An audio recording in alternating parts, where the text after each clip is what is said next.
Well, hello, everybody, and welcome to our first episode of Odds and Ends. It is our Monday weekend betting recap brought to you by bet.NOLA.com and Caesar Sportsbook. I'm Zach Ewing along with Jim Derry, and it has been a football weekend. It's been a busy one. It's been a crazy one, both on the college side and the NFL. So let's hop right into it.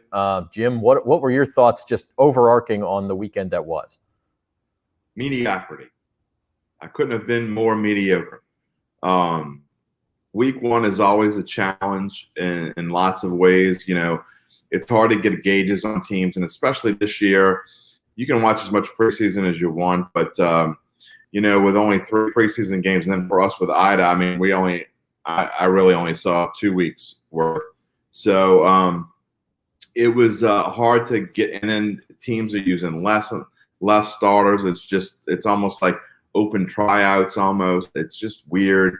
And so I usually struggle in week one, and my money picks that will show in a little bit won't show it'll show that I did horribly, but I was actually, pretty average. So hopefully we'll pick that up as we go along.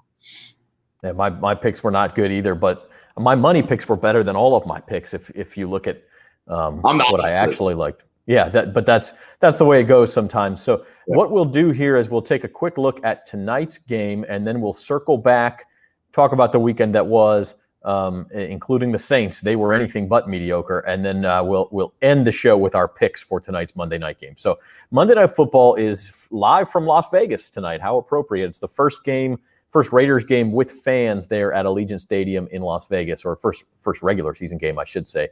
And the Raiders are hosting the Baltimore Ravens. Line this morning was Ravens -4 with an over-under of 51. I just checked, and the line is still 4. The over-under has ticked down to 50.5. So it's interesting because Baltimore, without giving away our picks, Jim, although yours is going to be given away here in a minute, but the Ravens, with so many injuries in the preseason, I mean, you just never see a team. They lost their top 2 running backs, J.K. Dobbins and Gus Edwards. They lost their best cornerback, Marcus Peters. I'm forgetting somebody. They lost another starter as well. I mean, this is not quite the team we thought it was going to be, but still favored by 4 on the road. Yeah, and I think that goes to show that there's still some big money on the Ravens, because you would expect the amateur everyday Joe Gambler who sees ESPN and the breaking news would be all over Vegas here, and they probably are. But it shows me that there's still a good bit of money on Baltimore. And it also, when you're talking about Lamar Jackson, I mean, does it really matter who he has back there? I'm sure it's great to have help, but I mean, Lamar Jackson does a lot of things on his own, and barring injury, he's going to do a lot of things on his own tonight. Yeah, the one factor that you look at as far as helping the Raiders is maybe number one. I talked about it. Their first home regular season crowd, maybe a lot of emotion behind that, and quite frankly, John Gruden's on the hot seat this year, so they've got to pull out all the stops. They've got to win their home games. Do you see any reason to think the Raiders can pull this one out? Oh, sure. I mean, all the reasons you mentioned, but then again, you talk about coaches on the hot seat. I think that gets overblown. They're on the hot seat, but that doesn't make any difference to me, really, on whether they're going to be any better or not. I mean, Mike Zimmer, to me, is on the hot seat. They go to Cincinnati and lay an egg. These coaches are on a hot seat for a reason. I mean, put it. Correct. And they're probably still going to be on a hot seat. So, I mean, yeah, but all that aside, I do think that Vegas has, clearly they have a chance to win. They're only 4-point dogs. So you can't go by, it's not like, you're going in as 7 or 8 point dogs like the Bears did last night or something. And you would have been shocked if the Bears would have gone into LA and beat the Rams. And clearly they didn't. Like you say, with the crowd being as excited as they are, that will pump them up. We'll get into the picks later, and I'll expand on that a little bit. But yes, they have a chance. Yeah, and the Ravens did start, I think, 5-point favorites, or they were 4.5 for a long time, and it's only ticked down to 4 since all the injuries happened. One guy that the Ravens will have replacing their running backs is old friend Latavius Murray, who was released by the Saints last Tuesday. And that is a good segue into the Saints, who listen, I picked the Saints to win. I know Jeff Duncan picked the Saints to win. There were people who thought the Saints could win this game. I don't know of anybody who thought they were going to just obliterate the Packers. 38-3. I mean, come on. What was your reaction to that? It reminds me of, first of all, Jeff Duncan's the homerist of all homers. So we can't go by him. He's going to be, if the Saints go 16-0, he'll be 16-0 in his picks. So I'm just going to put that out there right now. But it reminded me the opposite of 2005. The Saints went to Green Bay, and it was the game where Deuce tore his ACL, and the Saints were losing 35-3 at halftime. And the only reason why I remember the score is because he had Bobby Hebert coming on the radio going, 35-3, 35-3. What is going on? We don't even care. I mean, it was hilarious. So it actually brought some levity to a really bad situation. But it was the opposite of that. I mean, who could have predicted this? And already you have the talking heads and the people who will throw all their money. I don't even know who Green Bay plays next week because I'm working on college right now. So Detroit on Monday night. Yeah. Okay, so everyone will be betting on Detroit, as bad as Detroit is, because Aaron Rodgers looks like he doesn't care. He doesn't want to be there, blah, blah. I mean, it's one game. It is. And the same goes for the Saints. As great as they looked, and Saints fans absolutely should be excited. I've been a Saints fan. We're not supposed to say we're Saints fans, but I've lived here my entire life. So, of course, I'm a Saints fan for 53 years, and they look phenomenal, and there's reason to be excited. But let's don't put the horse ahead of the cart, I guess. So let's temper our enthusiasm a little bit, at least in the betting world. If you're a fan and you don't care about the betting world, which you're probably not watching the show if you don't, yeah, exactly. Get fired up. But if you're a bettor, it doesn't mean to say, I don't care what the spread is, they're going to kill Carolina and beat them by 27. It doesn't work that way. Yeah, there are week one overreactions every single week in the NFL, and probably even more so in college football, because college football, the offseason is really a mystery. But yes, week one overreactions are definitely a thing. And I did have a friend text me to your point this morning. Hey, do you think Aaron Rodgers just is intentionally torpedoing the Packers season? Now, if Aaron Rodgers is too competitive for that, these guys are pros. He's not now. Maybe he's not as motivated as he normally is because he does have issues with the Packers front office. Maybe he didn't prepare as studiously as he normally would, but he's not trying to lose. If he wanted to, any of that, I just don't. Zach, I think the game started off as badly as it could have for them. The Saints had a long drive. They end up kicking a field goal. They get, Green Bay. I can't remember whether it was a 3-and-out or a short drive. I think it was a 3-and-out. They got one first down on their first drive. They converted a 4th down, but after that, they went 3-and-out twice. And the Saints go on a 15-play drive, and by the time Green Bay gets the ball back, it's the second quarter. And so they had run 12 plays with 1 minute left in the half. 12 plays. Their entire game plan was derailed, and it was because of the Saints, not because of Aaron. I don't think it has anything to do with Aaron Rodgers. I think the only mistake. Yeah, no, I agree with you. I mean, the only mistake Rodgers made, the first drive of the second half, they're in the red zone. They could have cut it to 17-10. He had Devontae Adams open on a crossing route, and he threw it behind him. And Paulson Adebo picks it off. And at that point, the game was over. Because if the Packers score there and it's 17-10, okay, the Saints still have work to do. Now you've got a little pressure on you. You turn it over or something. We all know Green Bay's offense can come back on you fast. But when the Saints then took the ball off of that pick, scored again, made it 24-3, it's over. That completely popped the balloon, that play. I still think if they score a touchdown on that drive, I still think the Saints win. But it's probably more along the lines of 20-17 or 24-17 or something along those lines. It's a completely different game. It's nowhere near 38-3. And that play to me, Green Bay quit after that. And we've seen it happen on both sides, and it does happen. But it doesn't mean, and I have a little text group with these two buddies that I talk about often in my betting columns and when I do podcasts and things. And I had one guy texting me, Aaron Rodgers this is in the second quarter, saying he doesn't look like he wants to be there. I'm like, I don't get that at all. So anyway, it's going to be the talk. It's all we're going to hear all week. And as he once said, RELAX, they'll be. It's game 1 of 17. They pulled the starters at the end of 3 quarters. I mean, listen, if they wanted to make it a little closer at the end, they probably could have. But I wouldn't overreact from a Packers perspective. And the Saints, I mean, listen, they look phenomenal. It's a tribute to Sean Payton, the offensive and defensive lines, all of these things we talked about. And their Super Bowl odds did go from 40-1 to 25-1, by the way. So people were paying attention. And I think it can only increase your optimism for the Saints this year. But that doesn't mean they're going to blitz through the NFL. Remember, they beat Tampa Bay 38-3 on the road last year.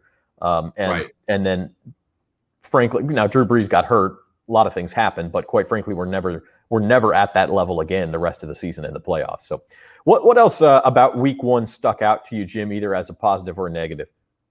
Well, the Rams last night reinforced my belief, and granted they're playing Chicago, but they reinforced my belief that they're the best team in the NFC going into the season. I really believe that. I think Matt Stafford makes that much difference, and their defense is just as good as they've been. Maybe the best team, maybe the best defense in the conference as well. So it'll be interesting to see as we go along, and they play the likes of Seattle and that sort of thing. Because Seattle looked really good yesterday. They surprised me a little bit. Even though I picked them to lose to Indianapolis, because I thought I'm not really down on Seattle. I think that they have a tough schedule. They're in a tough division, obviously. Arizona, I predicted them to win. That was one of my upset specials, but they were dominating. I mean, they dominated what I believe to be one of the top 2 or 3 teams in the AFC. And Kyler Murray is just so fun to watch and outstanding. So, and then maybe another surprise is the way that Buffalo kind of didn't show up. I know there's a lot of hype around Josh Allen, and it's well-deserved. And I actually believe he's one of the top 5 quarterbacks in the NFL. But yesterday, after that first drive, he kind of looked lost a little bit. And Pittsburgh really put it down on him. I thought they would be down a little bit, with all the TJ Watt stuff going into the season. So I was really surprised. That was probably my biggest surprise.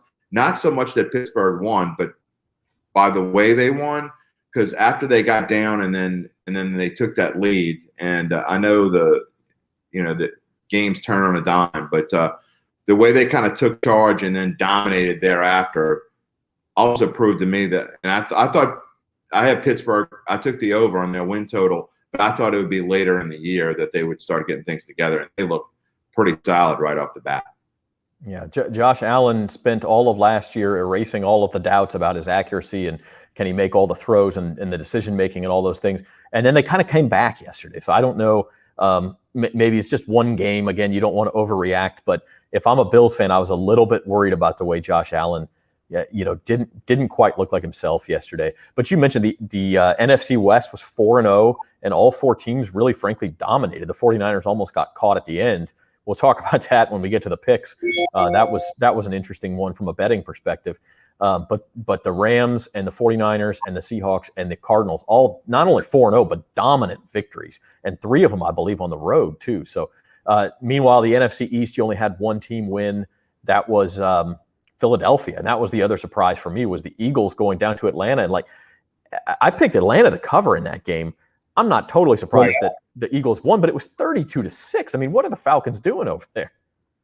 It's kind of with a new coach. It's still a continuation of the old Falcons. I don't get them at all. I really don't, because they have plenty of talent. I mean, they might be the most confusing team in the NFL to figure out. And I get it, and it's a joke around New Orleans, and it's funny, and it is funny. I mean, 28-3, it's still funny, however many years later. To say 28-3, the shirts and everything else, but I just don't get them because they have the talent, and Matt Ryan is a really good quarterback. I don't know if it's schemes. I don't know if it's a mental thing, but Philadelphia is not any good. I mean, Jalen Hurts is outstanding. Don't get me wrong, and Devontae Smith is probably going to be. outstanding, and Miles Sanders is pretty good. But their O-line is not good. Their defense is just okay. And yet they hold Atlanta to 6 points and steamroll them on the road in week 1. I don't get it. I don't know. And the Falcons, like, they're going to be one of those teams that could be 2-7 halfway through the year and then knock off a couple of big names late because they finally figure it out. And you go, where did that come from? Well, they've always had the talent. I do wonder, though. Maybe they think September is December and they're going in reverse. Instead of choking at the end, they're going to. Maybe so. I do wonder, though, if it's a team that is 2-7, at some point that franchise, it's time to blow it up and rebuild. And they've held off on it. Do you start seeing some trades there if they're 2-7 in November or end of October? I don't know. Maybe Matt Ryan's a guy. There's not a lot on that roster that can be traded anymore. Maybe Calvin Ridley could bring back quite a bit, but they're in a really, really tough spot. Let's rewind to Saturday. I'm sorry, Jim. Go ahead. Real quick, I was just saying Matt Ryan is. I mean, who's going to want him with that contract? I mean, I don't they think would have to eat a lot of money. Yeah, he's not going anywhere anytime soon. At least not during the season. Let's rewind to Saturday real quick and talk some college football before we wrap up with our picks.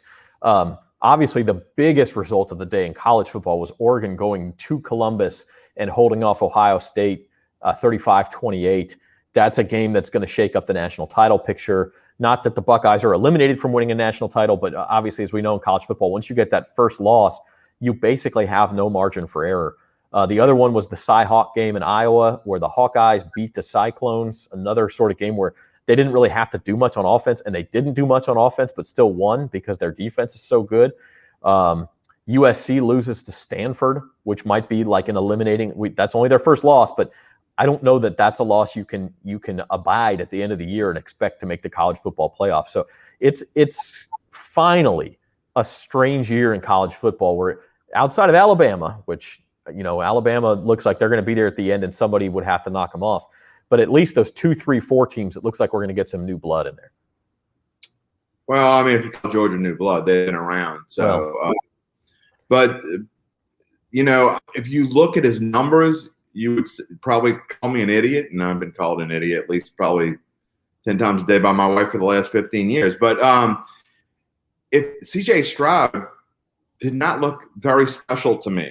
And granted, Oregon played a very good game, and they deserved to win, and they'll probably be somewhere near there at the end because they're in the Pac-12. But Ohio State didn't look special to me. Their defense looked average.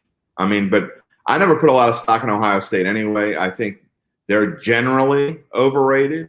Don't get me wrong. I think Justin Fields last year and what they were able to do and Sermon and everything they had last year, I thought they were an excellent team last year. But I think generally, if you look at consistency, they're usually overrated. And I think they are again. And I think the Big Ten's overrated. Although the Big Ten thinks the SEC is overrated, but we keep winning national championships. They're not that great, and I think they're going to lose the game before the season is over, and I don't think they're going to be in any playoff. Yeah, I'll disagree with you on the Big Ten being overrated. I think it's better than it has been because I think Penn State, Michigan, Wisconsin, and Iowa are all legitimate top 15 teams, and you add in Ohio State, and you've got 5 top 15 teams. And the SEC does too. I don't know that the Big Ten is better than the SEC, but I do think it's a very strong league. I just don't think Ohio State's going to win it this year. I think an Iowa or a Penn State, maybe it's Michigan's year. You hate to say that this early, but they looked real good beating Washington. So we'll see. As far as the SEC goes, the big result was Arkansas beating Texas.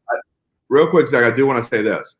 I am high on Iowa. And one of the things, we're going to get to our money picks in a minute, I thought I had that on there and I didn't. So I was really upset with myself because I loved Iowa going in. I thought that was the college pick of the week. And I am high on Iowa. And when you play defense like they play defense and they don't make mistakes, Iowa, to me, has the best chance of any team in the Big Ten to make the playoff, in my opinion. You can still get that team at 100-1 some places to win the national title. Other places it's 75-1.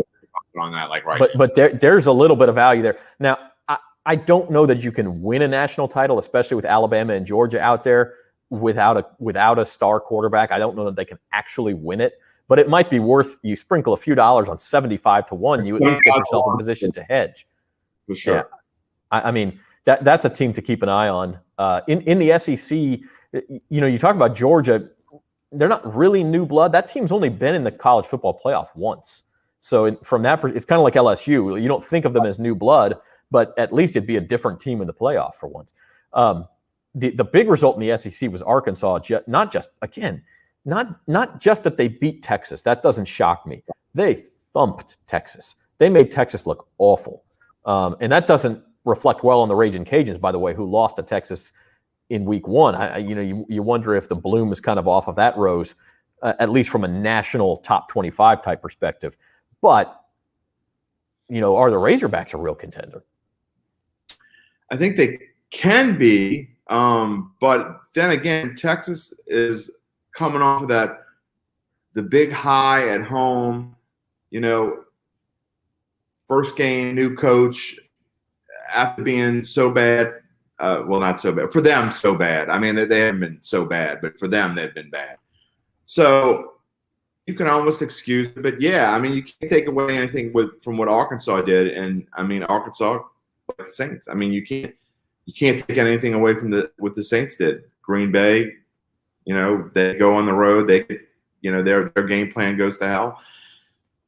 I like Arkansas, and I like what they did, but it's too hard. You have trouble believing in a team that has been as bad as they've been. They were a 2-win season. They had a 2-win season, 2 years ago? They were a little bit better last year, I believe. But so let's see. Let's not get excited. But, yeah, I think Arkansas – and they play in the SEC West. So, well, that's what I was going to say is that SEC West is looking to be as good as it usually is. It might be even better this year. You got Alabama, Texas A&M, the Mississippi schools are up. Arkansas looks good. LSU, we're not talking a lot about locals this week. The local schools all played FCS teams. LSU beat McNeese State 34-7. UL really had to survive Nichols 27-24. Yeah, and then Tulane beat Morgan State. And they beat them 69-20 up in Birmingham, still playing kind of home away from home. So it was sort of a nothing week for the locals, but it was interesting. And you look at LSU and think that SEC West, man, there is minefields everywhere. I shouldn't say that. There are mines everywhere. It is a minefield. So let's take a look at our picks this week. Let's start. Devin's not here, but we play a game on Thursday called Big Bucks. Jim's hiding his face, but Devin, he's off today, but he can look on with some pride. He's the one of us up the most. You mentioned Iowa at Iowa State. That game worried me a little bit just because everybody liked Iowa. Everybody did. And usually in those games, you start to think, well, do the books know something we don't know? But sure enough, Iowa won the game outright. He did lose his biggest bet of the week. He thought Penn State would have more trouble with Ball State. I like Penn State's team.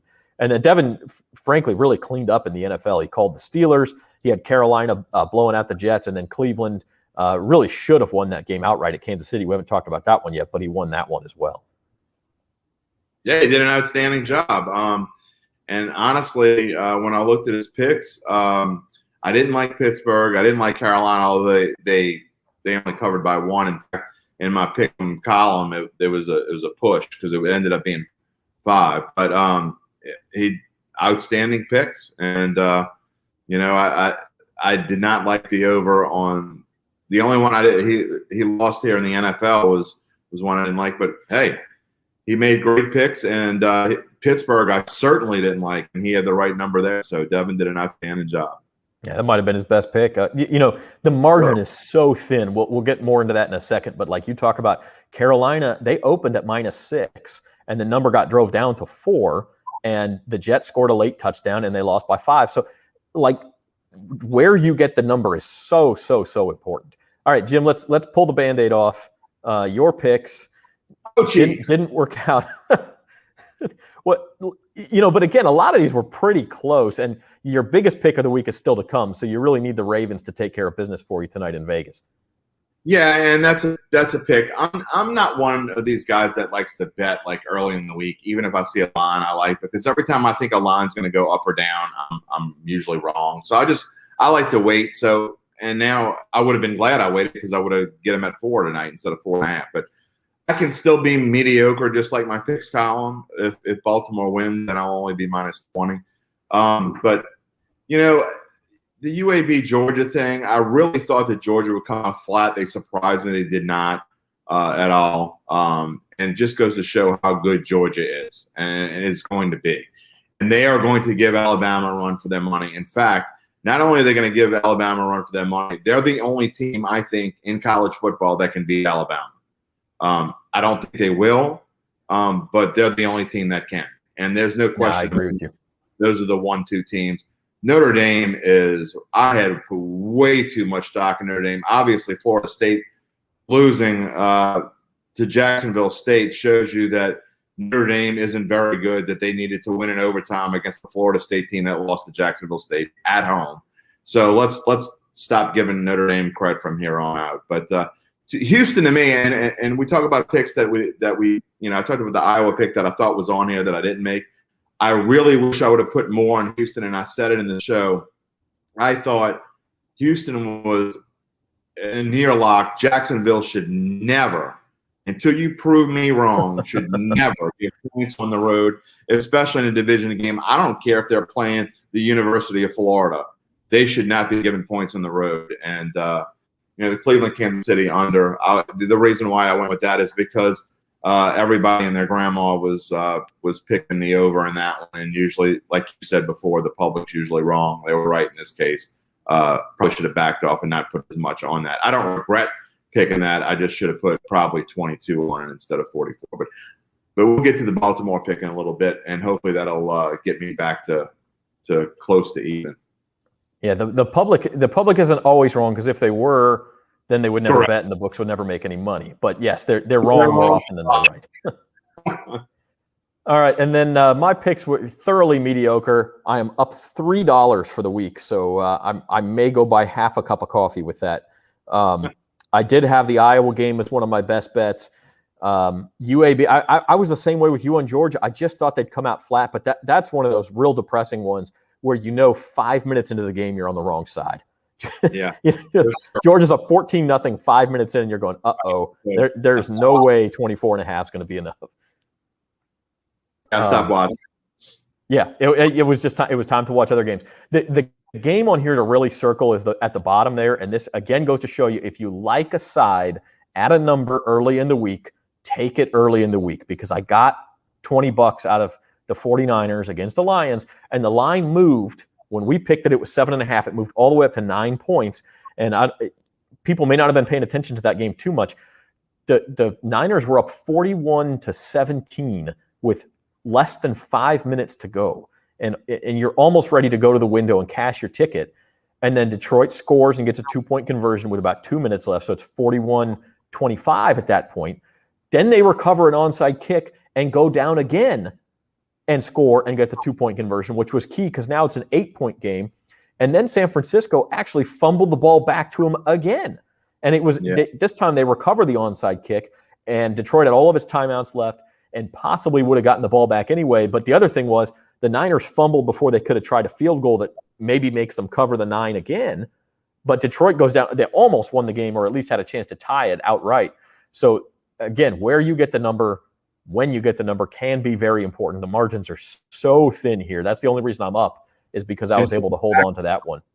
Zach, with that game especially, that's a perfect example of why I wait. In my NFL picks column, I picked Detroit to cover, and had I would have waited a day to write the column, the spread I would have either pushed or won it, because I lost by – it was 7.5 when I wrote the column. So – and I did that on Detroit, and I ended up winning there because I got 9 yesterday. So you're right. Shop around a little bit. You can shop and see where you can – sometimes you can find different lines at different places, and it's worth looking around. Although we don't have the one I regret, and just the one where you call yourself stupid, trusting USC. Like Clay Helton has proven he's not the guy for the job. They lose games all the time. I never would have expected them to lose that game outright, but their kicker got ejected for targeting on the opening kickoff. And I mean, it's just like complete and abject disaster at the Coliseum. And so betting USC minus 17 against anyone was stupid. The other picks there for me is, and this is where I made up a little bit of money. We talked about Arizona I like them on the road, and then the Saints. That was one of my better bets of the week too. I just thought that that was getting 4 points was way too good to be true from a New Orleans perspective. And then we talked about Atlanta. That's the one. I don't really regret that pick. I'm just confused by the Falcons. I really am. All right, so we're running out of time. Go. Yeah, we're running out of time. Let's move ahead to the Monday night. We will. By the way, we will be looking ahead to next week real quickly. You can look at bet.nola.com. We've got next week's lines already up. And then Wednesday will be almost up. Yeah, almost up. And then on Wednesday, we will have our fantasy roundup show on bet.nola.com. We'll be talking about the fantasy football week, introducing Spencer Urquhart, who is Spencer the Guru in fantasy sports. And he's going to drop some knowledge on us, both from a who should I pick up on my waiver wire and from a daily fantasy perspective. And then Thursday, we'll be back with At the Book, and we'll do this all over again with Devin Jackson. We'll make all of our picks. James Carville will make his picks, and we'll do it again for week 3 in college football, week 2 in the NFL. But let's wrap up tonight with making our pick for Monday Night Football. Again, the Ravens are 4-point favorites against Vegas. You liked them at 4.5, Jim, so clearly you like Baltimore here. I really do, and I'm going to go back to the same thing I said last week. I mean, Baltimore has won 5 straight openers against the spread, and it's because part of it is because they put more into preseason than anyone else. And I hate the preseason doesn't matter, because it does. To me, it's the same as when you're playing at the end of the season and you rest your starters for 2 weeks and you go into the playoffs flat. I hate that. And Baltimore cares about every game. They play Lamar Jackson at times. They put extra effort into things. They've won however many games in a row in the preseason. But the streak of winning 5 games in a row against the spread means something to me. I put a lot of stock into that. And I just think Baltimore is a much better team than Vegas. I mean, I'm not a fan of Derek Carr's. Vegas has issues at running back as well, although Josh Jacobs is going to play. He's banged up a little bit. Jalen Richard is gone for the season, and I'm not in love with Vegas's defense. So I think Lamar Jackson's going to have a field day running all over that team, and I really don't think it's going to be close. I think the Ravens win by at least 10. Yeah, I really can't argue with any of that. John Harbaugh is a better coach than John Gruden. Quite frankly, I don't think that's a mismatch. Lamar Jackson is dynamite. You hate to bet against him. I personally like Derek Carr. I think now I'm biased because I'm friends with the Carr family from my time in California, but I do like Derek, and I think the advanced stats will show you that he is actually a top half quarterback in the NFL, and he's not the problem in Vegas. Hasn't been the problem. But having said that, I don't feel terribly strongly about this game either way. Everything you said makes a lot of sense. I went with Vegas. I didn't put it in my big bucks because I don't feel strongly about it. I went with Vegas just simply from the perspective of they're at home. It's a game they got to win. They're going to pull out all the stops. And sometimes that long road trip can get to teams. If I did place a bet on this game, it'd probably be on the over 51 because I think both offenses will get after it a little bit. But we'll say Baltimore wins a close game in my pick, and Vegas covers the 4 points. So that's our take on Monday Night Football tonight. We'll wrap up the first weekend, and man, we're rolling, Jim. We are getting in it. I mean, it's once the season starts and that first week is gone, everything just kind of like flies after that. And so I'm excited about it. Again, I had a mediocre week, but I can have a winning week with if the Ravens cover tonight. I'll be 8-7-1 in my picks, and hey, it means you didn't lose money. And you had fun. That's right. That's what it's all about. Have some fun and try not to lose too much. Stick with us on bet.nola.com. Log on anytime. Sign up for our newsletter. You'll get all the latest on odds from an LSU perspective, from a New Orleans Saints perspective, the SEC, and from a national perspective as well. We got an eye on it. We'll make some picks. We'll have some fun. We'll be back Wednesday with the Fantasy Roundup, and on Thursday with At the Book and our latest installment of the Cashin' In with Carville contest. So for Jim Derry, I'm Zach Ewing. Have a good day, everybody.